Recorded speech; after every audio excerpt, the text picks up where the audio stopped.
नमस्ते, मैं हूँ आशना और आज जो स्टोरी मैं आपको सुनाने वाली हूँ वो कहीं ना कहीं हमें ये बताएगी कि वो क्या है जो सबसे ज़्यादा ज़रूरी है, इतना ज़रूरी कि उसके बिना जीवित रहना ही मुश्किल है। एक बार एक कौवा होता है, बड़ा दुखी बैठा होता है। तो उड़ते उड़ते एक हंस उसके पास आता है, कहता है, क्या हुआ कौवा मियाँ, बड़े दुखी लग रहे हो। कौवा कहता है कि हंस, मुझे लगता है आप सबसे खुशकिस्मत पक्षी हो, इतने खूबसूरत लगते हो, सफ़ेद रंग है आपका, उड़ते हो तो बहुत खूबसूरत लगते हो। ये सुनकर वो हंस बड़ा दुखी हो जाता है, कहता है मुझे ऐसा ही लगता था कि मैं सबसे खुशकिस्मत हूँ, पर मेरा ये भ्रम टूटा जब मैंने एक बार एक तोते को देखा। उसका रंग इतना खूबसूरत है, ग्रीन कलर का है, उसकी चोंच लाल कलर की है, बड़ा खूबसूरत लगता है।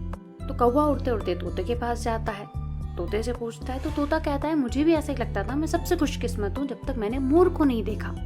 मोर के इतने रंग होते हैं, इतना खूबसूरत लगता है, और जब नाचता है तब तो कहना ही क्या, सब लोग ताली बजाते हैं। तो उड़ते उड़ते एक मोर के पास जाता है और वाकई वहाँ पर लोग उस मोर के लिए तालियां बजा रहे होते हैं। तो वो सारे लोग जब चले जाते हैं तो ये कौवा मोर के पास जाकर कहता है कि आप तो सबसे खुशकिस्मत पक्षी हैं, इतने सुंदर आप लगते हैं।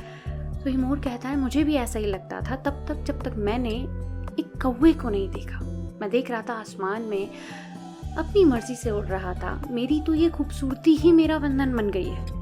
मैं अपने मालिक के कहे बिना कुछ भी नहीं कर सकता, कहीं नहीं जा सकता, उनके ही इशारों पर मुझे नाचना पड़ता है। इससे बढ़िया तो एक कौवा है, कम से कम जहां मन चाहे जा सकता है, उड़ सकता है, पूरा आसमान उसका है।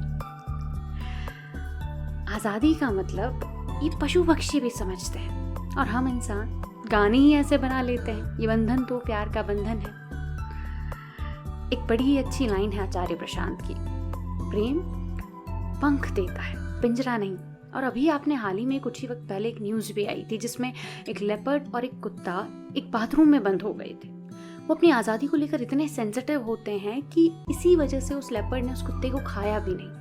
इनकी भूख प्यास सब मिट जाती है। इसीलिए मैंने शुरुआत में कहा था कि ये इतनी ज़रूरी चीज़ है कि इसके बिना जीना भी बहुत मुश्किल हो जाता है। तो आप देखिए कि आपके बंधन कहाँ हैं और आप उनसे कैसे आज़ाद हो सकते हैं। शुक्रिया।